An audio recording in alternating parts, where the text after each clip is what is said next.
आप सभी को वसुधा कनुप्रिया का नमस्कार। मित्रों, आज 21 मार्च विश्व कविता दिवस है।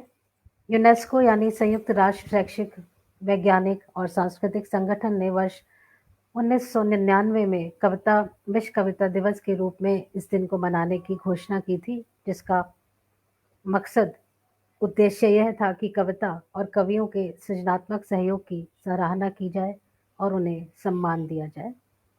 हमारे साथ डॉक्टर कविता सूद जी जुड़ गई हैं पंचकुला हरियाणा से। नमस्कार। मधु श्रीवास्तव जी पुणे से हमारे साथ जुड़ गई हैं। नमस्कार, बहुत बहुत स्वागत है। और पीयूष पाराशर जी बीदर कर्नाटक से हमारे साथ जुड़े हैं। नमस्कार, बहुत बहुत स्वागत है पीयूष जी आपका भी। और दिल्ली से हमारे साथ शारदा मद्रा जी जुड़ गई हैं, आपका भी बहुत बहुत स्वागत है। आप सभी को मैं प्रणाम निवेदित करती हूँ। कविता की परिभाषा, उसका इतिहास एक लंबी चौड़ी बात है, जिसको आप समय का ध्यान रखते हुए आज हम नहीं करेंगे। लेकिन आज हम केवल विश्व कविता दिवस पर अपने कुछ पर्पल पेन सदस्यों और अपने कवि मित्रों की पसंद के कुछ पूर्व पीढ़ी के रचनाकारों की रचनाएं लेकर मैं आपके सामने हाजिर हुई हूँ। उन रचनाओं का पाठ करूंगी। आशा है कि जो चुनाव हमारे मित्रों ने किया है कविताओं का, वो आपको पसंद आएगा।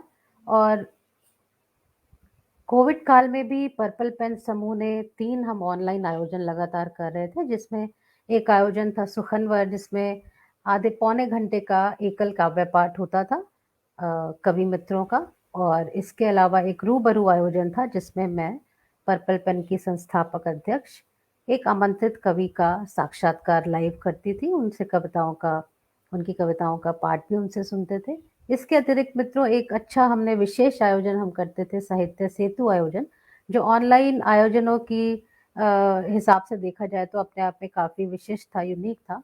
क्योंकि हम पूर्व पीढ़ी के रचनाकारों की रचनाओं का आधे घंटे पौने घंटे हमारे कवि मित्र, हमारे पर्पल पेन के सदस्य पाठ किया करते थे। लगभग 50 से अधिक हमने पूर्व पीढ़ी के रचनाकारों की रचनाओं का, उनका परिचय, उनकी प्रमुख कृतियां आदि इस तरह से हमने ऑनलाइन पढ़ी अपने समूह में। और आज फिर विश्व कविता दिवस के उपलक्ष्य में मैं पूर्व पीढ़ी के रचनाकारों को हम नमन करते हैं, जिन्हें पढ़ पढ़ के हम कुछ सीखने का प्रयास कर रहे हैं, जिन्हें पढ़कर हमारे दिल में शायद ये इच्छा जागृत हुई होगी कि हमें भी लिखना चाहिए कहीं ना कहीं सबकॉन्शियस में। तो उन सभी कवियों को, उन सभी अ, गजलकारों को, गीतकारों को, सभी को मैं याद करते हुए हम उनको अपना प्रणाम निवेदित करते हैं। और मित्रों, एक बहुत अच्छी बात आज का इत्तेफाक ये रहा कि आज पर्पल पेन संस्था, हमारा जो साहित्यिक समूह है, आज उसका स्थापना दिवस भी है। आज से 8 वर्ष पूर्व हमने अपना पर्पल पेन की स्थापना की थी। और 21 मार्च 2015 को उस दिन वर्ष प्रतिपदा थी, तो तिथि के हिसाब से वर्ष प्रतिपदा और कैलेंडर, ग्रेगोरियन कैलेंडर के हिसाब से आज का दिन हमारा स्थापना दिवस है। तो इस दिवस पर, क्योंकि हमारे मित्र हमारे साथ जुड़े हैं, उन सभी को मैं धन्यवाद देती हूँ। हमारे आयोजनों में जो हमारे कवि मित्र आते रहे हैं, आ रहे हैं, और जिनका सहयोग हमें मिलता रहता है, हमारे मंच के संचालक, हमारे पर्पल पेन परिवार के सभी सदस्य और हमारे जो अतिथिगण थे, जो विशिष्ट अतिथि थे, रहे हैं आज तक, उन सभी का जो आशीर्वाद हमें प्राप्त हुआ है, उन सभी को मैं याद करते हुए उन सभी को मैं धन्यवाद देती हूँ। और आज कुछ रचनाकारों की कविताएं मैं प्रस्तुत करती हूँ, जिनका चुनाव, जैसा मैंने आपको बताया, पर्पल पेन के कुछ सदस्यों ने किया। हमारे साथ सुरेंद्र पाल वैद्य जी जुड़ गए हैं मंडी हिमाचल प्रदेश से, रजनी रामदेव जी दिल्ली से, कविता सूद जी भी हैं, वीना तंवर जी हैं गुरुग्राम हरियाणा से, गीता भाटिया जी दिल्ली से। बहुत बहुत स्वागत है आप सभी का। नमस्कार दोबारा से, मैं आपको प्रणाम निवेदित करती हूँ। और आइए काव्य पाठ की ओर चलते हैं। तो मित्रों, सूर्यकांत त्रिपाठी निराला जी की इस सरस्वती वंदना से मैं आज का काव्य पाठ शुरू करती हूँ। वीणा वादिनी वरदे। ये सभी ने स्कूल में जरूर पढ़ी होगी, कॉलेज में, लेकिन ये अत्यंत सार्थक मुझे लगी इस काव्य पाठ को शुरू करने के लिए, माँ सरस्वती का आवाहन करने के लिए। वीणा वादिनी वरदे, वीणा वादिनी वरदे, प्रिय स्वतंत्र रव अमृत मंत्र नव भारत में भर दे। वीणा वादिनी वरदे, काट अंध उर के बंधन स्तर, बहा जननी ज्योतिर्मय निर्झर, कलुष भेद तम हर प्रकाश भर, जगमग जग कर दे, वीणा वादिनी वर दे। नव गति नवलय ताल छंद नव, नवल कंठ नव जलद मंद्र रव, नभ नभ के नभ विहग वृंद को, नव पर नव स्वर दे, वीणा वादिनी वर दे, वीणा वादिनी वर दे। इंदिरा शर्मा जी, आपका स्वागत है, डॉक्टर इंदिरा शर्मा जी। मित्रों, यदि उच्चारण में मुझसे कुछ त्रुटि हो जाए, कोई गलती हो जाए प्रस्तुति में, तो उसके लिए मुझे क्षमा कीजिएगा। चुनाव हमारे कवि मित्रों का, पर्पल पेन सदस्यों का और प्रस्तुति मेरी। मधु श्रीवास्तव जी ने अपनी एक पसंदीदा रचना सुमित्रा नंदन पंत की कृति आओ अपने मन को टोवें, ये चुनी और मैं ये रचना आपके सामने पढ़ती हूँ। आओ अपने मन को टोवें, व्यर्थ देह के संग मन की भी निर्धनता का बोझ न ढोवें। जाति पातियों में बहु बटकर सामाजिक जीवन संकटवर, स्वार्थ लिप्त रह सर्व श्रेय के पथ में हम मत कांटे बोवें। आओ अपने मन को टोवें।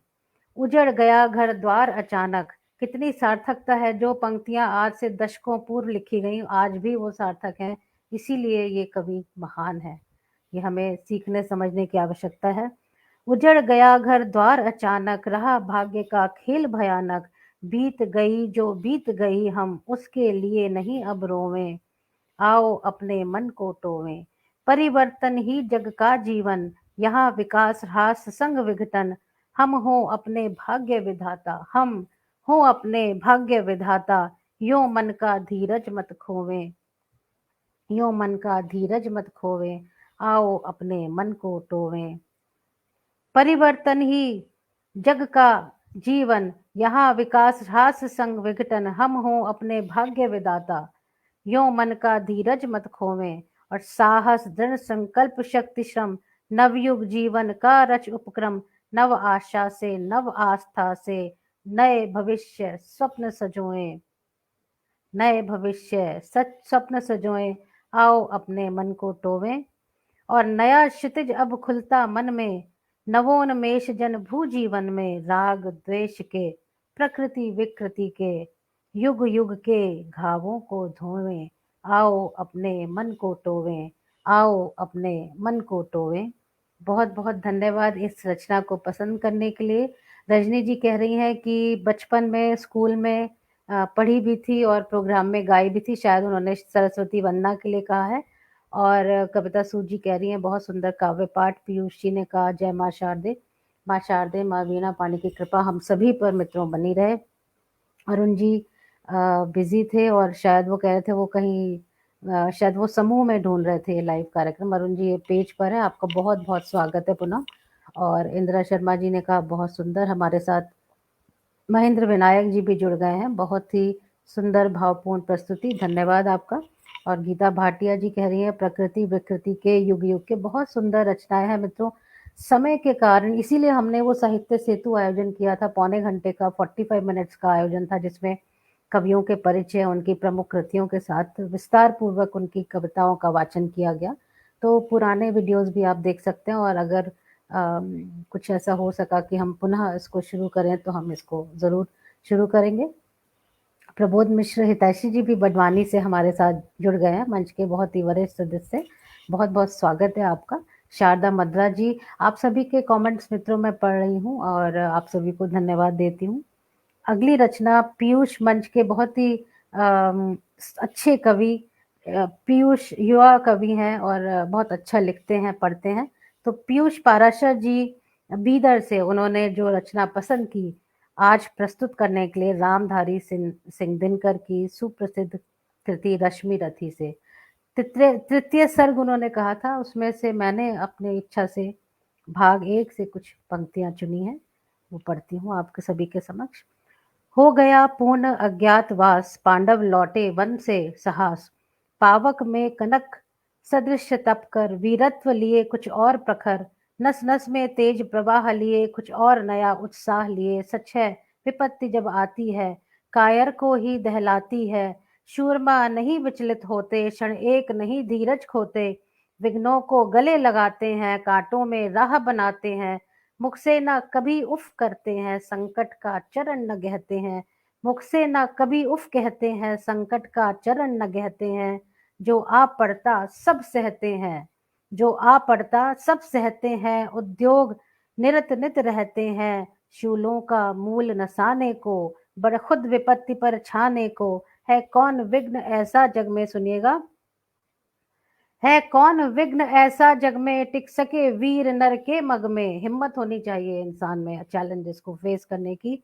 और है कौन विघ्न ऐसा जग में, टिक सके वीर नर के मग में, खम ठोक ठेलता है जब नर, पर्वत के जाते पांव उखड़, मानव जब जोर लगाता है, मानव जब जोर लगाता है, पत्थर पानी बन जाता है, गुण बड़े एक से एक प्रखर है, छिपे मानवों के भीतर, मेहंदी में जैसे लाली हो, ये उपमा देखिए कितनी सुंदर है, मेहंदी में जैसे लाली हो, वर्तिका बीच उजियाली हो, बत्ती जो नहीं जलाता है, रोशनी नहीं वह पाता है, पीसा जाता जब इक्षुदंड, झरती रस की धारा अखंड, मेहंदी जब सहती है प्रहार, मेहंदी जब सहती है प्रहार, बनती ललनाओं का सिंगार, जब फूल पिरोए जाते हैं, हम उन्हें गले लगाते हैं, जब फूल पिरोए जाते हैं, हम उनको गले लगाते हैं। बहुत सुंदर, कितनी प्रेरक पंक्तियां, कितनी सुंदर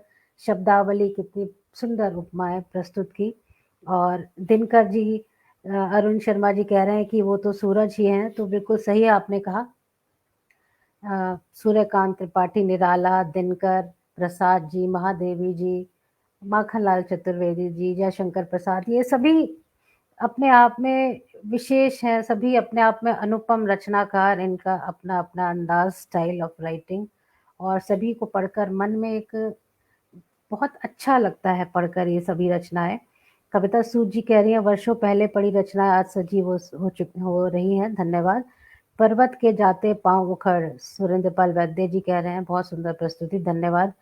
आज भी नहीं लगती हैं कविताएं जी, वीना तंवर जी, यही विशेषता होती है, यूनिवर्सैलिटी इसको कहते हैं, कि यही विशेषता इन कविताओं की, इन कवियों की है कि दशकों पहले जो लिखा इन्होंने तब भी सार्थक था, आज भी उसकी सार्थकता बनी हुई है, और हर बार पढ़कर ऐसा लगता है कि पुनः पढ़ते हैं तो लगता है नया कुछ पढ़ रहे हैं, नया सुन रहे हैं, नई उसकी हम व्याख्या भी कर सकते हैं। तो जब फूल पिरोए जाते हैं, हम उनको गले लगाते हैं। धन्यवाद गीता भाटिया जी।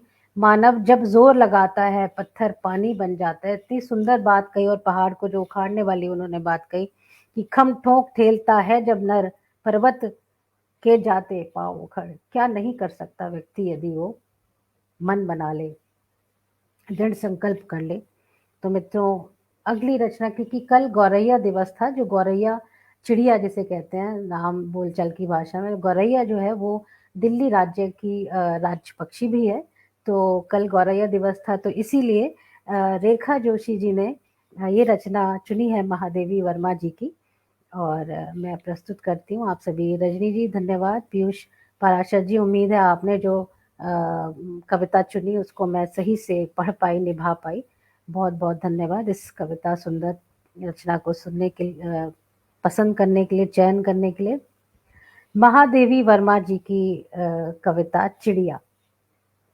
आंधी आई जोर शोर से, डालें टूटी है झकोर से, उड़ा घोंसला अंडे फूटे, किसके दुख की बात कहेगी, अब यह चिड़िया कहाँ रहेगी। देखिए, आज भी वही, जब उन्होंने लिखा था तब भी और आज भी यही बात है कि चिड़िया कहाँ रहेगी।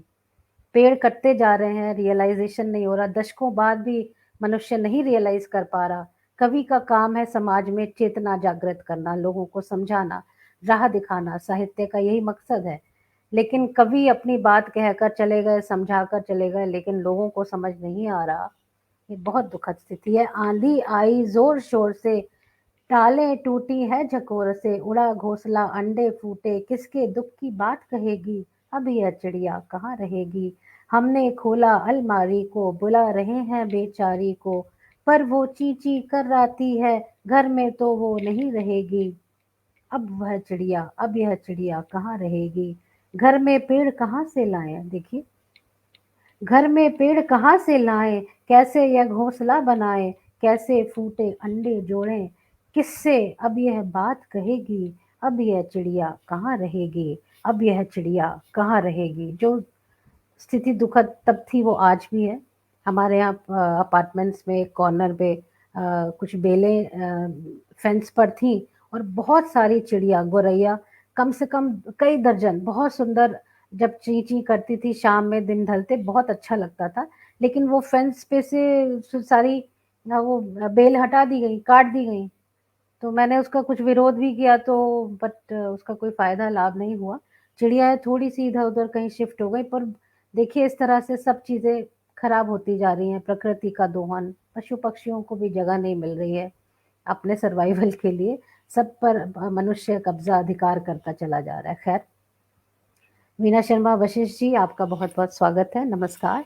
गीता भाटिया जी, डॉक्टर कविता सूद जी, वीना तंवर जी, मधु श्रीवास्तव जी, रजनी रामदेव जी, आप सभी को ये कविता पसंद आई, बहुत-बहुत धन्यवाद। जिन मित्रों का मैं नाम नहीं ले पा रही हूँ या जो कमेंट नहीं कर रहे लेकिन लाइव इस कार्यक्रम को देख रहे हैं, उन सभी को भी मैं धन्यवाद देती हूँ। आशा है ये कविता आपको पसंद आई होगी। महादेवी जी की बहुत से बीती विभावरी, बहुत सारी कविताएँ उनकी है।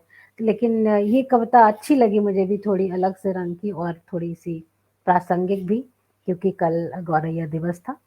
और मित्रों, जयशंकर प्रसाद जी की एक रचना मैं पढ़ती हूँ। बहुत ही प्रसिद्ध रचना, सभी ने स्कूल में ये पढ़ी होगी, क्योंकि ये थोड़ी-सी छोटी रचना थी और समय की थोड़ी-सी बाध्यता है, उसको देखते हुए मैंने ये रचना पढ़ी, वरना कामायनी उनकी पढ़ना एक मन को लुभा जाता है पढ़ना। थोड़ा-थोड़ा कभी-कभी सच कहूँ तो कुछ चीज़ें, कुछ शब्द बहुत मुझे क्लिष्ट मतलब हिंदी लगती है, लेकिन अब पढ़ते-पढ़ते समझ में आने लगता है। कई बार कॉन्टेक्स्ट से समझ में आ जाता है, कई बार शब्दकोश से सहायता लेकर समझ में आ जाता है। कामायनी सबको ज़रूर पढ़नी चाहिए, और पढ़ी भी होगी सभी कवि मित्रों ने। और शारदा मद्दा जी कह रही हैं आपने सुंदर कविताएँ चुनी। ये सभी आप कवि मित्रों ने कविताएँ चुनी हैं, मैं केवल इनका पाठ कर रही हूँ। तो ये सुने, और अगर मित्रों कोई त्रुटि हो जाए, गलती हो जाए पढ़ते हुए तो मुझे क्षमा कीजिएगा। हिमाद्रि तुंग शुंग से प्रबुद्ध शुद्ध भारती, स्वयं प्रभा सुमज्ज्वला स्वतंत्रता पुकारती। अमर्त्य वीर पुत्र हो, दृढ़ प्रतिज्ञा सोच लो, प्रशस्त पुण्य पंथ है, बढ़े चलो बढ़े चलो। प्रशस्त पुण्य पंथ है, बढ़े चलो बढ़े चलो। असंख्य कीर्ति रश्मियां विकर्ण दिव्य दाहसी, असंख्य कीर्ति रश्मियां विकर्ण दिव्य दाहसी। सपूत मातृभूमि के रुको न शूर साहसी, अराति सैन्य सिंधु में सुवाड वाग नीस जलो। प्रवीर हो जय, प्रवीर हो जयी बनो, बढ़े चलो बढ़े चलो। प्रवीर हो जयी बनो, बढ़े चलो बढ़े चलो। और इसके बाद मित्रों, मैं कविता सूद जी कह रही हैं मेरी मनपसंद रचना, धन्यवाद। प्रबोध मिश्र जी ने कहा घर में पेड़ कहाँ से लाएं, जी वाह, मार्मिक यही पीड़ा आज भी है। मधु जी सही कहा आपने कि चिड़िया कहाँ रहेंगी, राधे जी भी ये बात कह रही हैं, समर्थन किया सभी ने इस बात का, गीता भाटिया जी, कविता सूद जी। अरुण शर्मा जी ने कहा कि मैंने एक हाइकू लिखा है, मैं आपके पेज पर आके मैंने पढ़ा भी था वो। तो मित्रों, इस क्रम को आगे बढ़ाते हुए अब मैं डॉक्टर इंदिरा शर्मा जी ने एक बहुत ही सुंदर रचना अज्ञेय की उन्होंने चयनित करके मुझे भेजी है, सुनिएगा। जियो जियो उस प्यार में जो मैंने तुम्हें दिया है, जियो उस प्यार में जो मैंने तुम्हें दिया है, उस दुख में नहीं जिसे बेझिझक मैंने पिया है। जियो उस प्यार में जो मैंने तुम्हें दिया है, जियो उस प्यार में जो मैंने तुम्हें दिया है, उस दुख में नहीं जिसे बेझिझक मैंने पिया है। उस गान में जियो जो मैंने तुम्हें सुनाया है, उस गान में सुनो जो मैंने तुम्हें सुनाया है। उस आह में नहीं जिसे मैंने तुमसे छुपाया है। उस द्वार से गुजरो जो मैंने तुम्हारे लिए खोला है, उस द्वार से गुजरो जो मैंने तुम्हारे लिए खोला है। उस अंधकार से नहीं जिसकी गहराई को बार बार मैंने तुम्हारी रक्षा की भावना से टटोला है। वह छादन तुम्हारा घर हो जिसे मैं आशीषों से बुनता हूँ बुनूंगा, वह छादन तुम्हारा घर हो जिसे मैं आशीषों से बुनता हूँ बुनूंगा। वे कांटे गोखरू तो मेरे हैं जिन्हें मैं राह से चुनता हूँ चुनूंगा। वह पथ तुम्हारा हो जिसे मैं तुम्हारे हित बनाता हूँ बनाता रहूंगा, वह पथ तुम्हारा हो जिसे मैं तुम्हारे हित बनाता हूँ बनाता रहूंगा। मैं जो रोड़ा हूँ उसे हथौड़े से तोड़ तोड़, मैं जो कारीगर हूँ करीने से संवारता सजाता हूँ, सजाता रहूँगा।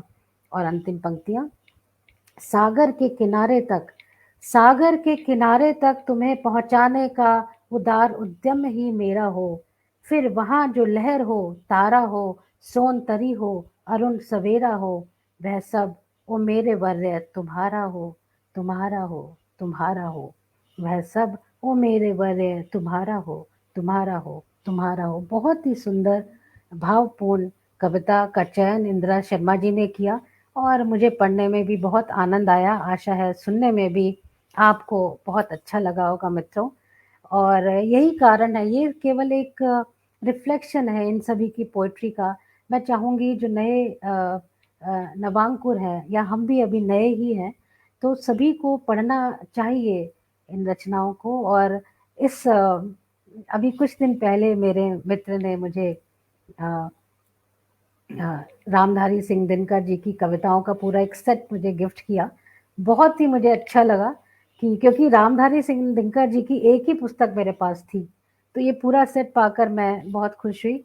मैं चाहूँगी, इसीलिए मैं चाहती हूँ, मैं खुद भी किताबें देना लेना पसंद करती हूँ, लेकिन सबका क्योंकि अपनी-अपनी चॉइस और लाइकिंग होती है, तो अब थोड़ा-सा मुझे झिझक होती है। किताबों को गिफ्ट करना, उनको उपहार स्वरूप भेंट करना, ये बहुत अच्छी बात है। तो मित्रों, आप भी ये सब कविताएँ पढ़िएगा, ऑनलाइन भी बहुत कुछ अवेलेबल है। गीता भाटिया जी, रेखा जोशी जी, अरुण शर्मा जी, रेखा जी, मधु जी, वीना तंवर जी, रजनी रामदेव जी, सभी ने कविता को पसंद किया। बहुत-बहुत धन्यवाद। मैं अगली कविता की ओर बढ़ती हूँ। और मित्रों, ये कविता कुछ अलग रंग की। डॉक्टर कविता सूद जी पंचकुला से हमारे पर्पल पेन परिवार की सदस्य हैं। उन्होंने ये धूमिल की ये कविता, जिसका शीर्षक है मोची राम। कुछ पंक्तियाँ इसकी मैं प्रस्तुत करूँगी, काफ़ी लंबी कविता थी। रापी से उठी हुई आँखों ने मुझसे क्षण भर टटोला, रापी से उठी हुई आँखों ने मुझे क्षण भर टटोला, और फिर जैसे पतियाए हुए स्वर में वह हँसते हुए बोला, बाबूजी सच कहूँ, मेरी निगाहों में न कोई छोटा है न कोई बड़ा है। बाबूजी सच कहूँ, मेरी निगाह में न कोई छोटा है न कोई बड़ा है। मेरे लिए हर आदमी एक जोड़ी जूता है, जो मेरे सामने मरम्मत के लिए खड़ा है।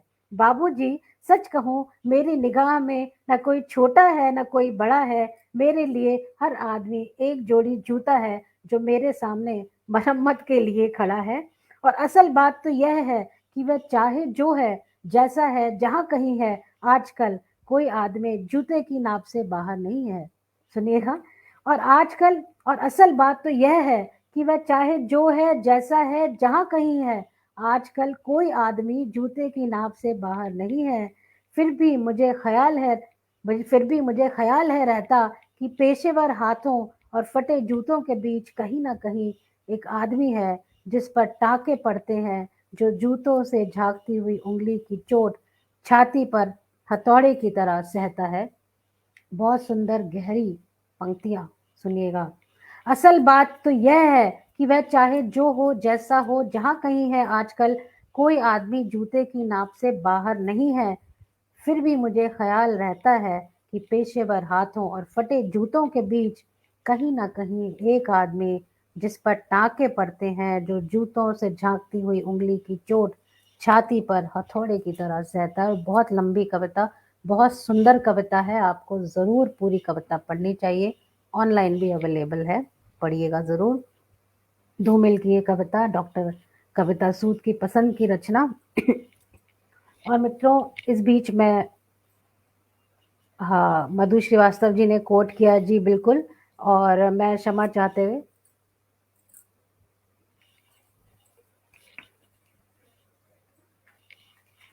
तो इस क्रम को आगे बढ़ाते हैं। आशा है आपको उतना ही आनंद आ रहा है जितना रचनाओं को पढ़ने में मुझे आ रहा है। तो अगली रचना की ओर चलते हैं मित्रों। वीना तंवर जी ने एक रचना, वीना तंवर जी ने भी साहित्य सेतु आयोजन में रचना पाठ किया था, और उन्होंने, जहाँ तक मुझे याद है, सुभद्रा कुमारी चौहान की रचनाओं का पाठ किया था, और इसके साथ कई और अभी कवियों के रचनाओं का पाठ किया था। लेकिन ये कविता सुभद्रा कुमारी चौहान जी की सबने पढ़ी है, सबने सुनी है, सबने इसको पसंद किया है, जिया भी है कहीं ना कहीं। और कविता सूद जी धन्यवाद, आपको रचना और प्रस्तुति पसंद आई। धूमिल जी को सुनना आनंद दे गया, रजनी रामदेव जी कह रही हैं बहुत सुंदर कविता। शारदा मद्रा जी ने लिखा है जो मेरे सामने मरम्मत के लिए खड़ा है अलहदा तेवर, कहा है प्रबोध मिश्र तैशी जी ने, बहुत बहुत धन्यवाद। गीता भाटिया जी, रेखा जोशी जी, मधु श्रीवास्तव जी, बहुत बहुत धन्यवाद आप सभी का। और मित्रों अगली रचना की ओर चलते हैं। बहुत सुंदर रचना, काश मैं इसको उतनी सुंदरता से प्रस्तुत कर पाती जिस जितनी सुंदर तरीके से इसे लिखा गया है। यह कदम्ब का पेड़ अगर माँ होता यमुना तीरे, यह कदम्ब का पेड़ अगर माँ होता यमुना तीरे, मैं भी उस पर बैठ कन्हैया बनता धीरे धीरे। ले देती यदि मुझे बांसुरी तुम 2 पैसे वाली, ले देती यदि मुझे बांसुरी तुम 2 पैसों वाली, किसी तरह नीची हो जाती यह कदम्ब की डाली। तुम्हें नहीं कुछ कहता पर मैं चुपके चुपके आता, तुम्हें नहीं कुछ कहता पर मैं चुपके चुपके आता, उस नीची डाली से अम्मा ऊंचे पर चढ़ जाता, वहीं बैठ फिर बड़े मजे से मैं बांसुरी बजाता, वहीं बैठ फिर बड़े मजे से मैं बांसुरी बजाता, अम्मा अम्मा कह बंसी के सुर से तुम्हें बुलाता। और सुन मेरी बंसी को माँ तुम इतनी खुश हो जाती, सुन मेरी बंसी को माँ तुम इतनी खुश हो जाती, मुझे देखने काम छोड़कर तुम बाहर तक आती, तुमको आता देख बांसुरी मैं रख चुप हो जाता। शरारती बच्चा है और माँ को पुकार भी रहा है। और देखिए कितनी सुंदर, कितना सुंदर चित्रण किया है उन्होंने कि तुमको आता देख बांसुरी रख मैं चुप हो जाता, पत्तों में छिपकर धीरे से फिर बांसुरी बजाता, गुस्सा होकर मुझे डांटती कहती नीचे आजा, गुस्सा होकर मुझे डांटती कहती नीचे आजा, पर जब मैं ना उतरता हंसकर कहती मुन्ना राजा। और नीचे नीचे उतरो मेरे भैया तुम्हें मिठाई दूंगी, अब माँ लालच भी दे रही है, हम सबकी मम्मी जैसे ही करती थी बचपन में। नीचे उतरो मेरे भैया तुम्हें मिठाई दूंगी, नए खिलौने माखन मिश्री दूध मलाई दूंगी, बहुत बुलाने पर भी माँ जब नहीं उतर कर आता, माँ तब माँ का हृदय तुम्हारा बहुत विकल हो जाता। देखिए करुणा भी, माँ का ममत्व भी इसमें कितना सुंदर चित्र खींचा है उन्होंने कि बहुत बुलाने पर भी माँ जब नहीं उतर कर आता, माँ तब माँ का हृदय तुम्हारा बहुत विकल हो जाता, तुम आंचल फैलाकर अम्मा वही पेड़ के नीचे, तुम आंचल फैलाकर अम्मा वही पेड़ के नीचे, ईश्वर से कुछ विनती करती बैठी आंखें नीचे, तुम्हें ध्यान में लगी देख मैं धीरे धीरे आता, तुम्हें ध्यान में लगी देख मैं धीरे धीरे आता, और तुम्हारे फैले आंचल के नीचे छिप जाता, और तुम्हारे फैले आंचल के नीचे छिप जाता। तुम घबराकर आंख खोलती पर माँ खुश हो जाती, तुम घबराकर आंख खोलती पर माँ खुश हो जाती, जब अपने मुन्ने राजा को गोदी में ही पाती। और अंतिम पंक्तियां, इसी तरह कुछ खेला करते हम तुम धीरे धीरे, इसी तरह कुछ खेला करते हम तुम धीरे धीरे, यह कदम का पेड़ अगर माँ होता यमुना तीरे, यह कदम का पेड़ अगर माँ होता यमुना तीरे। बहुत सुंदर रचना। और मेरे मित्र अच्युत ने मुझे कहा था कि मैं झांसी की रानी कविता भी पढ़ूं, लेकिन वो लंबी कविता है तो, लेकिन ओजपूर्ण कविता। देखिए कहाँ माँ का ममत्व, करुणा, बच्चे की नटखट शरारतें, और कहाँ झांसी की रानी का वो प्रबल वेग जो उन्होंने अपनी कविता में प्रस्तुत किया है। तो कितना कितना वैरायटी है राइटिंग में, लेखन में, शब्दों के चुनाव में, चयन में, भाव में, अभिव्यक्ति में, गेयता में। बहुत सुंदर रचना। और धन्यवाद देती हूँ मैं उन सभी को, गीता भाटिया जी, कविता सूद जी, डॉक्टर इंदिरा शर्मा जी, पीयूष पाराशर जी, जिन लोगों ने इन रचनाओं को चुना और मैं इनका काव्य पाठ कर पाई आप सभी के समक्ष। बच्चों व माँ के मनोभावों का सुंदर चित्रण वीना तंवर जी कह रही हैं। गीता भाटिया जी ने कहा जब अपने मन के राजा को, जी बहुत बहुत धन्यवाद। सुंदर रचनाओं का चयन, कविता सूद जी धन्यवाद, इसका श्रेय तो आप सभी को जाता है। मधु श्रीवास्तव जी, सुभद्रा कुमारी जी की अधिकतम रचनाएं बाल सुलभ संवेदना से भरपूर है, ठीक कहा आपने। सुरेंद्र पाल वैद्य जी कह रहे हैं यह कदम का पेड़ बहुत सुंदर कालजयी रचना, जी कालजयी रचना यानी। और मुझे भी बहुत पसंद है कदम का पेड़। शारदा मंद्रा जी ने कहा बचपन में सभी ने स्कूल में क्लासरूम में ये रचना ऐसे पढ़ी होगी, मैम ने बुलाया होगा कि आओ यहाँ आकर ब्लैक बोर्ड के पास खड़े हो और रचना पढ़ो, सुनाओ, गाओ, इस तरह से। और तुम्हें मिठाई दूंगी फैले आंचल के नीचे छिप जाता, प्रबोध जी कह रहे हैं। मुझे समझ में आ गया आप सभी के कमेंट से, प्रतिक्रिया से, कि आप सबने कितना इस कविता को एंजॉय किया है उस पल को जिया है जब आपने स्कूल में इसे पढ़ा होगा, गाया होगा, और उस पल को भी जिया है जो माँ के साथ आपने बिताया होगा। तो अब दुष्यंत कुमार की रचना मैं पढ़ती हूँ। आदरणीय अरुण शर्मा जी ने ये रचना चुनी आज के काव्य पाठ में शामिल करने के लिए। अरुण शर्मा जी हमारे साथ बने भी हुए हैं। तो ये गजल के चंद अशआर। कहाँ तो तय था चरागा हर एक घर के लिए, कहाँ तो तय था चरागा हर एक घर के लिए, कहाँ चराग मयस्सर नहीं शहर के लिए। कहाँ तो तय था चरागा हर एक घर के लिए, कहाँ चराग मयस्सर नहीं शहर के लिए। यहाँ दरख्तों के साए में धूप लगती है। साए में धूप इनका एक गजल संग्रह है जिसमें कि ये टाइटल जो है उसी से ये गजल है।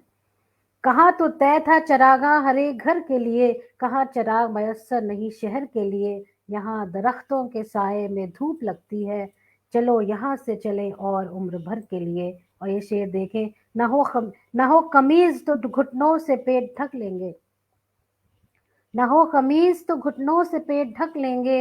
ये लोग कितने मुनासिब है इस सफर के लिए, और खुदा नहीं न सही आदमी का ख्वाब सही।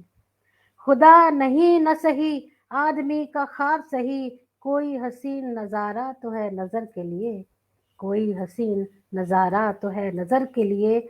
और वो मुतमईन है कि पत्थर पिघल नहीं सकता, एश्योर्ड है, मुतमईन है कि पत्थर पिघल नहीं सकता।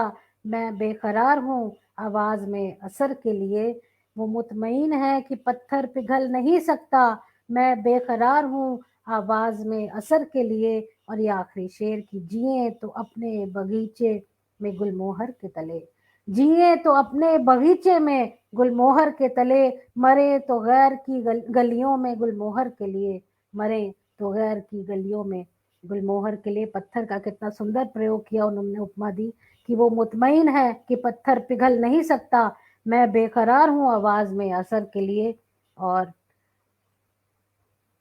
एक उनका शेर एक और है जो मुझे अब मिसरा याद नहीं आ रहा, कि एक पत्थर तो तबीयत से उछालो यारो, है ना। तो बहुत सुंदर ये गजल का चयन, धन्यवाद। और वीना तंवर जी, प्रबोध जी, रेखा जोशी जी, दरख्तों में धूप लगती है।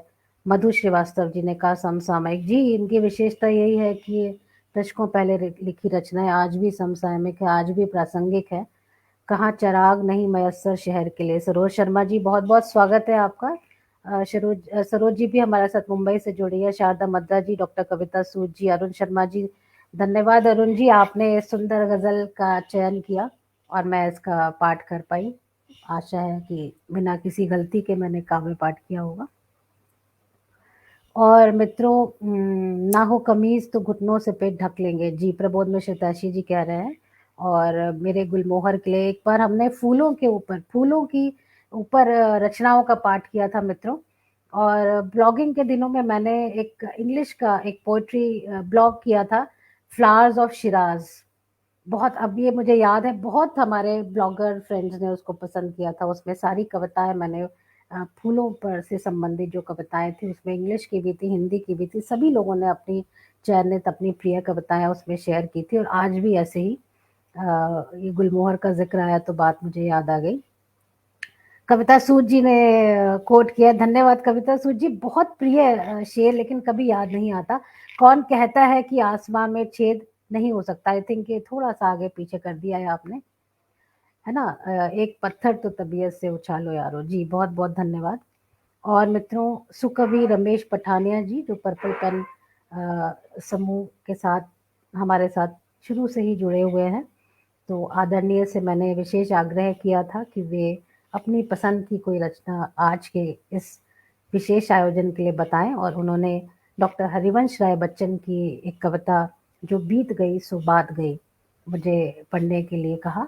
और यही कविता पीयूष पाराशर जी ने भी पढ़ने के लिए मुझे कहा था। तो दोनों की चयनित और प्रिय कविता, अनंत, बहुत लाखों लोगों की ये प्रिय कविता होगी अवश्य। बहुत बार इसको पढ़ा जा चुका है। और मैं बता दूं कि रमेश पठानिया जी का एक संग्रह, जो दोनों ही संग्रह जो मेरे पास हैं, पहाड़ से परे और बर्फ से समथिंग, मुझे टाइटल याद नहीं आ रहा, माफ़ी चाहती हूँ। लेकिन दोनों के बैक कवर पर हरिवंश राय बच्चन जी ने उनकी कविता, उनकी रचना धर्मिता की प्रशंसा की है। तो ये प्रसंग और भी अच्छा हुआ कि उन्होंने डॉक्टर हरिवंश राय बच्चन की ही कविता चुनी, और ये कविता सुनिएगा, जो बीत गई सो बात गई। सुंदर कविता। जो बीत गई सो बात गई, जीवन में एक सितारा था, माना वह बेहद प्यारा था। जीवन में एक सितारा था, माना वह बेहद प्यारा था, वह डूब गया तो डूब गया। वह डूब गया तो डूब गया, अंबर के आनंद को देखो, कितने इसके तारे टूटे, कितने इसके प्यारे छूटे, जो छूट गए फिर कहाँ मिले। जो छूट गए फिर कहाँ मिले, पर बोलो टूटे तारों पर कब अंबर शोक मनाता है। जो बीत गई सो बात गई, जो बीत गई सो बात गई।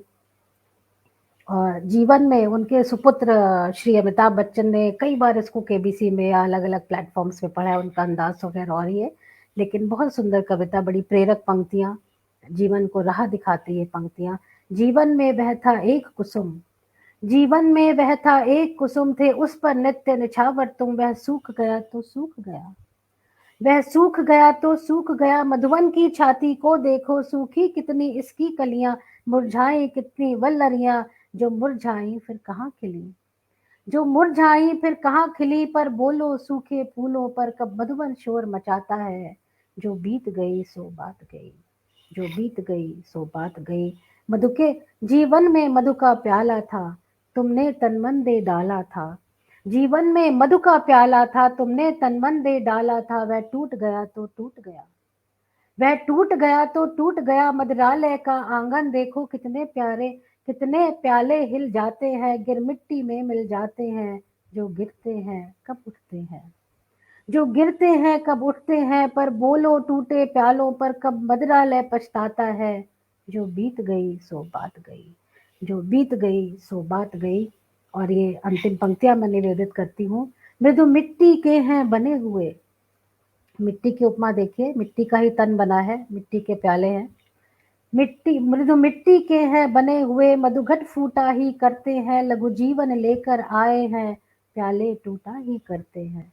मृदु मिट्टी के हैं बने हुए, मधुघट फूटा ही करते हैं, लघु जीवन लेकर आए हैं, प्याले टूटा ही करते हैं। फिर भी मदिरालय के अंदर, फिर भी मधुरालय के अंदर मधु के घट है, मधु प्याले हैं, जो मादकता के मारे हैं, वे मधु लूटा ही करते हैं।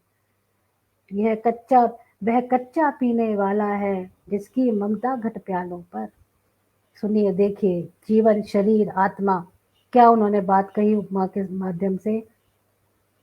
फिर भी मदिरालय के अंदर मधु के घट है, मधु प्याले हैं, जो मादकता के मारे हैं, वे मधु लूटा ही करते हैं। वह कच्चा पीने वाला है, जिसकी ममता घट प्यालों पर, जो सच्चे मधु से जला हुआ कब रोता है चिल्लाता है। जो बीत गई सो बात गई, जो बीत गई सो बात गई, जो बीत गई सो बात गई। नीरज की भी एक कविता है, छुप छुप अश्रु बहाने वालों, मोती व्यर्थ लुटाने वालों, कुछ सपनों के मर जाने से जीवन नहीं मरा करते हैं। प्रेरक पंक्तियां, जीवन को दिशा देने वाली पंक्तियां, जीवन को एक राह दिखाने वाली ये पंक्तियां कि जो बीत गई सो बात गई, अब आगे की सोचो। तो पूरा सार जीवन का इन पंक्तियों में, इन कविताओं में। आदरणीय पठानिया जी भी हमारे साथ जुड़े हैं, बहुत बहुत स्वागत है, नमस्कार। आपने इतनी सुंदर रचना चुनी और मैं उसको पढ़ पाई आज के इस विशेष आयोजन में, विश्व कविता दिवस पर। बहुत बहुत धन्यवाद आदरणीय पठानिया जी। और मधु श्रीवास्तव जी कह रही है कि मेरे प्रिय लेखक है बच्चन जी। जी जी जी। कुछ लेखक देखिए ऐसे, जो कुछ कवि ऐसे हैं जो, जिनको जनरली जो साहित्य पढ़ने वाले जो स्टूडेंट्स है वही पढ़ते हैं। माखनलाल चतुर्वेदी मतलब जिनकी रचनाएं हमने स्कूल टाइम में पढ़ी हैं, लेकिन उसके अलावा बृहद तौर पर उनकी जो कविताएं, लेकिन जो ये बच्चन है, नीरज हैं, बशीर बद्र आज के समय के अभी है, तो इन सब की रचनाओं को सब सुनते हैं, सब पढ़ते हैं, सब जानते हैं, सब सराहते हैं। तो सरोज शर्मा जी धन्यवाद। जो बीत गई सो बात गई, खूबसूरत रचना है। सुरेंद्र पाल वैद्य जी ने कहा, अरुण शर्मा जी ने कहा वाह वाह जी, ये वाह वाह बच्चन जी के लिए। और जीवन में मधु का प्याला था, तुमने जीवन दे डाला था जी, प्रबोध मिश्र जी ने कहा। एक एक पंक्ति सार है इस कविता का जी, सरोज शर्मा जी। धन्यवाद रजनी जी, रेखा जोशी जी, गीता भाटिया जी, कविता सूद जी, बहुत-बहुत धन्यवाद। और मित्रों, थोड़ा-सा लालच क्या कहते हैं कवि के मन में आ ही जाता है, तो क्या करें? अब मैंने अपनी पसंद की भी एक रचना मैं रिपीट नहीं करना चाह रही थी कवि, लेकिन ये रचना मैं चाह कर भी छोड़ नहीं पाई इसको पढ़ने का मोह। मेरी जब बच्चन जी मुझे याद आते हैं तो ये रचना मुझे याद आती है। ज़्यादा समय नहीं लूँगी। और मधु श्रीवास्तव जी ने भी इसका ज़िक्र किया था कि चयन किया था कि रचना को पढ़ा जाए उनकी ओर से। तो मधु जी को भी समर्पित ये रचना मैं पढ़ती हूँ। रात आधी खींच कर मेरी हथेली। रात आधी खींच कर मेरी हथेली, एक उंगली से लिखा था प्यार तुमने। रात आधी खींच कर मेरी हथेली, एक उंगली से लिखा था प्यार तुमने। फासला था कुछ हमारे बिस्तरों में, और चारों ओर दुनिया सो रही थी। फासला था कुछ हमारे बिस्तरों में, और चारों ओर दुनिया सो रही थी। तारिकाएं ही गगन की जानती हैं, जो दशा दिल की तुम्हारे हो रही थी।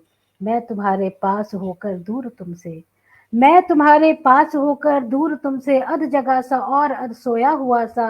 रात आधी खींच कर मेरी हथेली, एक उंगली से लिखा था प्यार तुमने। एक बिजली छू गई सहसा जगह में, एक बिजली छू गई सहसा जगह में, कृष्ण पक्षी चांद निकला था गगन में। इस तरह करवट पड़ी थी तुम की आंसू, बह रहे थे इस नयन से उस नयन में। सुंदर कितना चित्र खींचा है।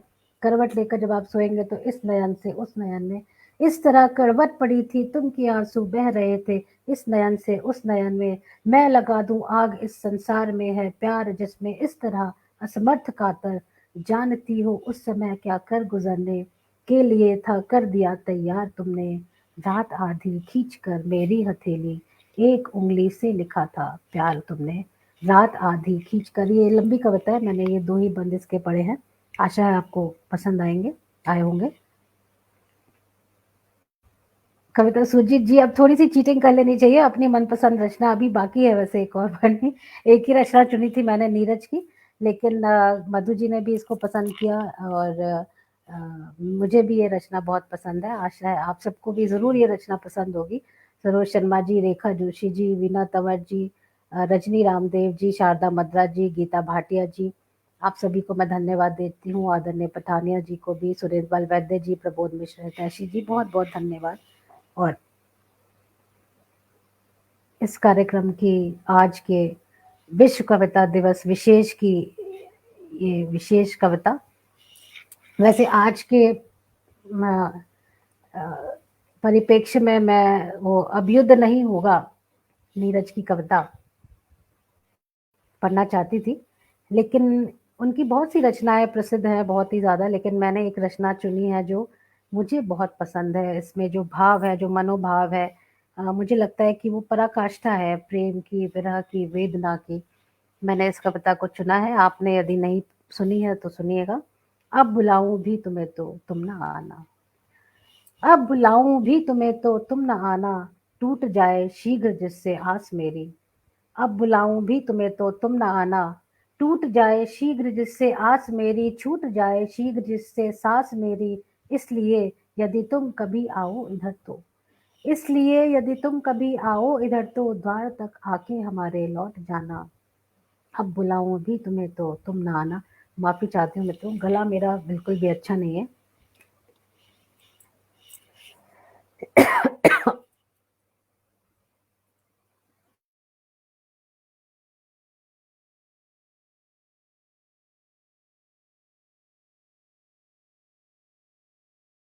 इसीलिए ये कार्यक्रम मैंने देर से अनाउंस किया था कि गला कुछ पढ़ने लायक होगा तभी मैं कार्यक्रम की अनाउंसमेंट करूंगी। अब बुलाऊं भी तुम्हें तो तुम न आना, टूट जाए शीघ्र जिससे आस मेरी, छूट जाए शीघ्र जिससे सांस मेरी। इसलिए यदि मैं इसलिए यदि तुम कभी आओ इधर तो, द्वार तक आके हमारे लौट जाना। अब बुलाऊं भी तुम्हें तो तुम न आना। देख लूं मैं भी कि तुम कितने निठुर हो, देख लूं मैं भी कि तुम कितने निठुर हो, किस कदर इन आंसुओं से बेखबर हो। इसलिए जब सामने आकर तुम्हारे इसलिए जब सामने आकर तुम्हारे, मैं बहाऊं अश्रु तो तुम मुस्कुराना। अब बुलाऊं भी तुम्हें तो तुम न आना। और ये पंक्तियां, जान लूं मैं भी कि तुम कैसे शिकारी, जान लूं मैं भी कि तुम कैसे शिकारी, चोट कैसे तीर की होती तुम्हारी, इसलिए घायल हृदय लेकर खड़ा हूं, इसलिए घायल हृदय लेकर खड़ा हूं। लो लगाओ साध कर, लो लगाओ साध कर अपना निशाना, अब बुलाऊं भी तुम्हें तो तुम ना आना। और अंतिम पंक्तियां निवेदित करती हूँ। विशेषतः मुझे ये पंक्तियां प्रिय हैं। क्यों प्रिय हैं, सुनकर आप भी समझ जाएंगे।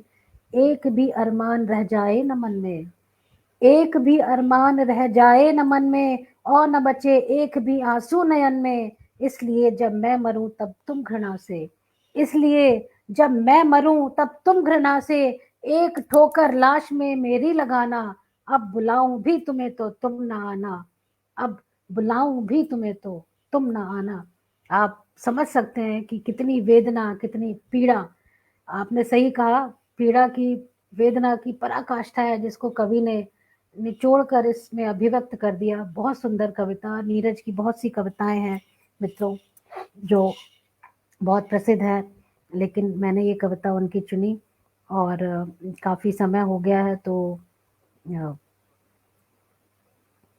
अब इच्छा तो थी मेरी, लेकिन एक दो रचनाएं मैं और पढ़ती, लेकिन कोशिश करती हूँ कि यदि कुछ,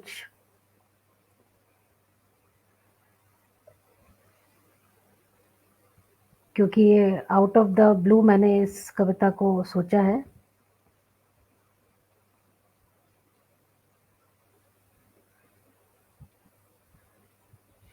अ, वेदना की पराकाष्ठा आकुलता दर्शाती एक ठोकर तुम लगाना। जी, विशेषतः ये पंक्ति मुझे बहुत ही मेरे मन को छू जाती है ये पंक्ति। और एक रचना नीरज की और भी बहुत मुझे पसंद है। तुम झूम झूम गाओ, रोते नयन हंसाओ, मैं हर नगर डगर के कांटे बुहार दूंगा।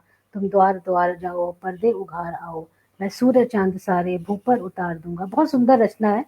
आप अवश्य आप सब लोगों ने इसको सुना होगा या पढ़ा होगा। तो और जो उनकी सिग्नेचर पोएट्री कही जाती है, यानी कारवां गुजर गया, स्वप्न झड़े फूल से, मीत चुभे शूल से, लुट गए सिंगार सभी बाग के बबूल से, और हम खड़े खड़े बहार देखते रहे, कारवां गुजर गया वो बार देखते रहे, और है बहुत अंधियार अब सूरज निकलना चाहिए। तो बहुत सी कविताएं उनकी। और बहुत ही नीरज ने जो एक बात कही थी, उस बात से मैं आज का ये काव्य पाठ समाप्त करती हूँ कि जब उसको संसार रुलाता तब मानव कवि बन जाता है, जब उसको संसार रुलाता वह अपनों के समीप जाता, पर जब वे भी ठुकरा देते वह निज मन के सम्मुख आता, पर उसकी दुर्बलता पर जब मन भी उसका मुस्काता है, तब मानव कवि बन जाता है, तब मानव कवि बन जाता है। तो मित्रों, इन्हीं पंक्तियों के साथ आज का मैं ये काव्य पाठ अपना समाप्त करती हूँ।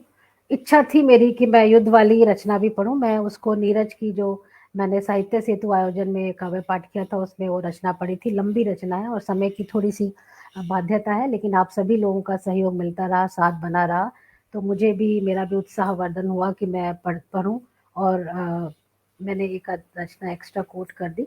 और वे सभी सदस्य जिन्होंने आज के इस विशेष आयोजन के लिए चयन की रचनाओं का चयन किया, अपने प्रिय कवियों की अपनी पसंदीदा रचनाएं मुझे बताई, भेजी, उन सबका मैं धन्यवाद करती हूँ। और वे कवि मित्र, वे हमारे काव्य प्रेमी जो हमारे साथ इस लाइव आयोजन में जुड़े रहे, देखते रहे, सराहना करते रहे, उन सबको भी मैं धन्यवाद देती हूँ। आप सभी की गरिमामय उपस्थिति के लिए आपको, आपके प्रति आभार व्यक्त करती हूँ।